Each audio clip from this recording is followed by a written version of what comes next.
अंडमान निकोबार के उपराज्यपाल admiral DK Joshi ji,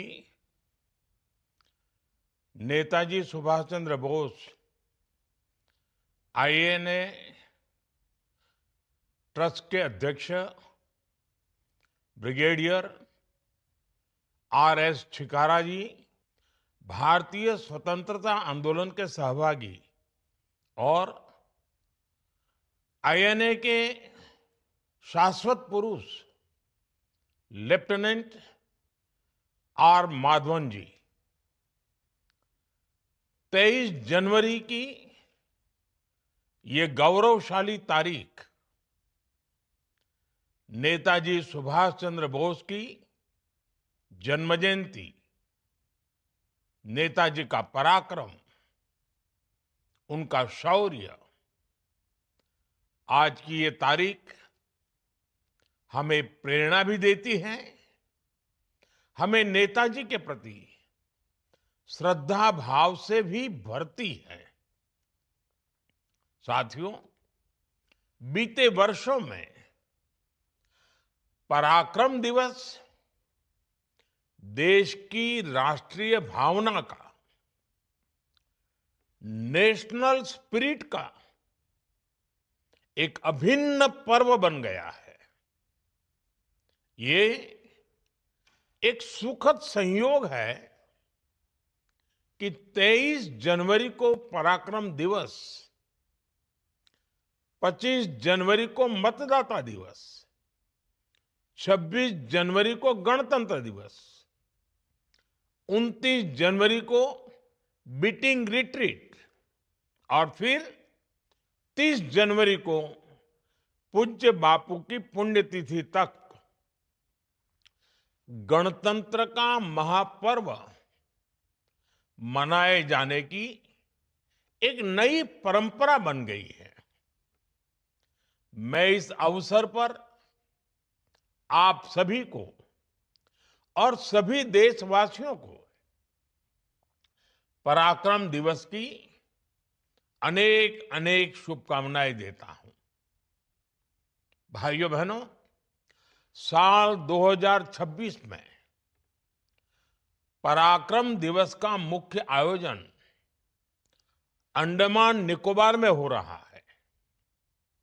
शौर्य, पराक्रम और बलिदानों से ओतप्रोत अंडमान निकोबार का इतिहास, यहां की सेल्यूलर जेल में वीर सावरकर जैसे अनगिनत देशभक्तों की गाथाएं, नेताजी सुभाष चंद्र बोस से इसका संबंध, ये बातें पराक्रम दिवस के इस आयोजन को और भी खास बनाती है। अंडमान की धरती इस विश्वास का प्रतीक है कि स्वतंत्रता का विचार कभी भी समाप्त नहीं होता। यहां कितने ही क्रांतिकारियों को यातनाएं दी गई, यहां कितने ही सेनानियों के प्राणों की आहुति हुई, लेकिन स्वतंत्रता संग्राम की चिंगारी बूझने की जगह और तेज होती चली गई। और उसका परिणाम यह हुआ कि अंडमान निकोबार की यही धरती आजाद भारत के प्रथम सूर्योदय की साक्षी बनी। 1947 से भी पहले 30 दिसंबर 1943 उस दिन यहां समंदर की लहरों को साक्षी रखते हुए भारत का तिरंगा फहराया गया। मुझे याद है साल 2018 में जब इस महान घटना के 75 साल हुए थे, तब 30 दिसंबर के ही दिन मुझे अंडमान में उसी स्थान पर तिरंगा फहराने का सौभाग्य मिला था। राष्ट्रगान की धुन पर समंदर के तट पर तेज हवाओं में लहराता वो तिरंगा जैसे आह्वान कर रहा था कि देखो, आज कितने अनगिनत स्वतंत्र सेनानियों के सपने पूरे हुए हैं। भाइयों बहनों, आजादी के बाद अंडमान निकोबार द्वीप समूह के इस गौरवशाली इतिहास को सहजा जाना चाहिए था, लेकिन उस दौर में सत्ता में पहुंचे लोगों के भीतर एक असुरक्षा की भावना थी। वो आजादी का श्रेय केवल एक परिवार तक सीमित रखना चाहते थे। इस राजनीतिक स्वार्थ में देश के इतिहास की उपेक्षा कर दी गई। अंडमान निकोबार को भी गुलामी की पहचान से जुड़ा रहने दिया गया। इसके द्वीप आजादी के 70 साल बाद भी अंग्रेज अधिकारियों के नाम से जाने जाते थे। हमने इतिहास के इस अन्याय को खत्म किया। इसलिए पोर्ट ब्लेयर आज श्री विजयपुरम बन चुका है। श्री विजयपुरम, ये नया नाम, ये पहचान नेताजी की विजय की याद दिलाती है। इसी तरह दूसरे अन्य द्वीपों के नाम भी स्वराज द्वीप, शहीद द्वीप और सुभाष द्वीप रखे गए। साल 2023 में अंडमान के 21 द्वीपों के नाम भी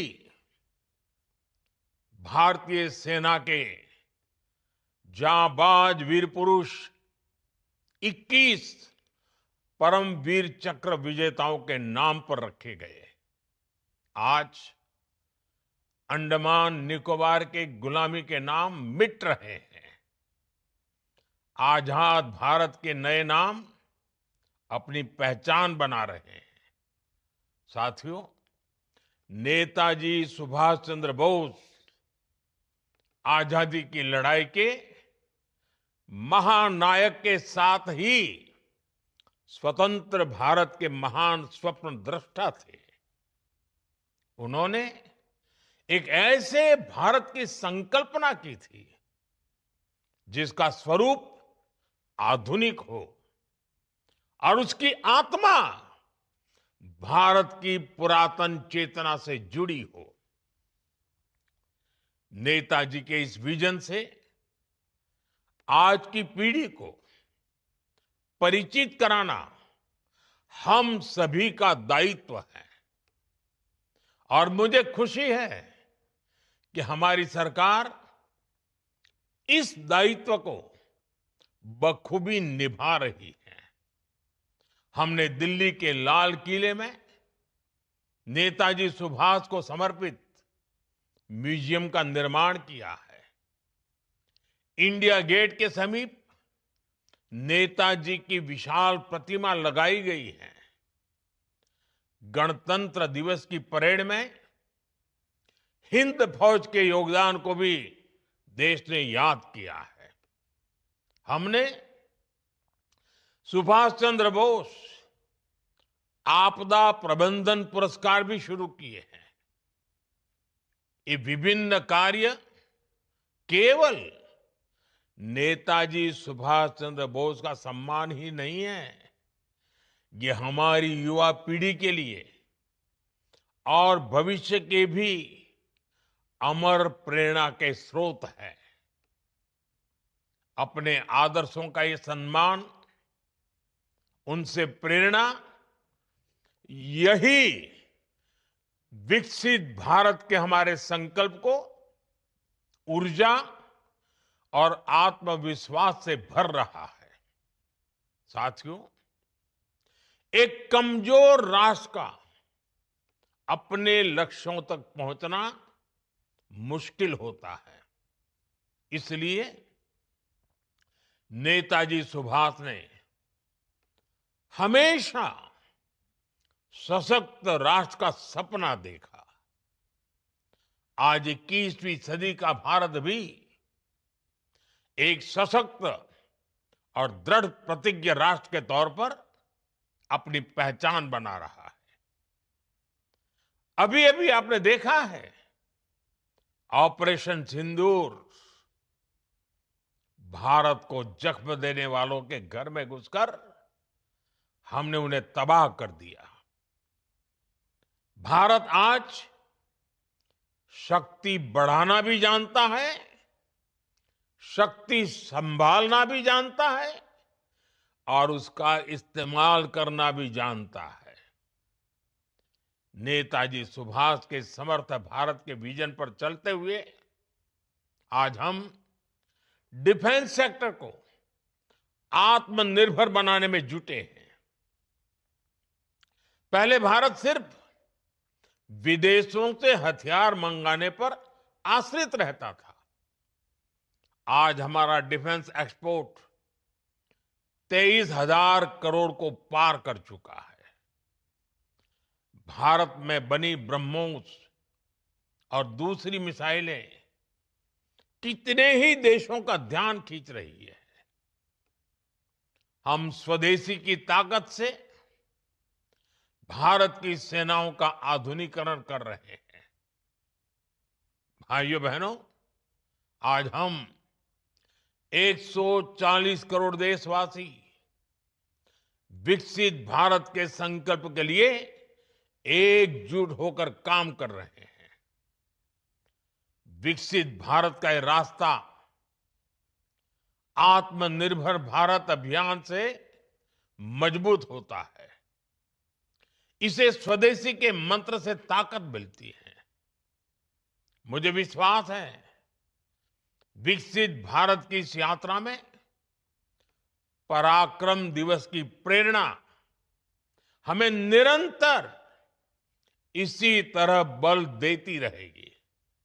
मैं एक बार फिर आप सभी को नेताजी सुभाष की जन्म जयंती की बहुत बहुत बधाई देता हूं। भारत माता की जय। वंदे मातरम, वंदे मातरम, वंदे मातरम।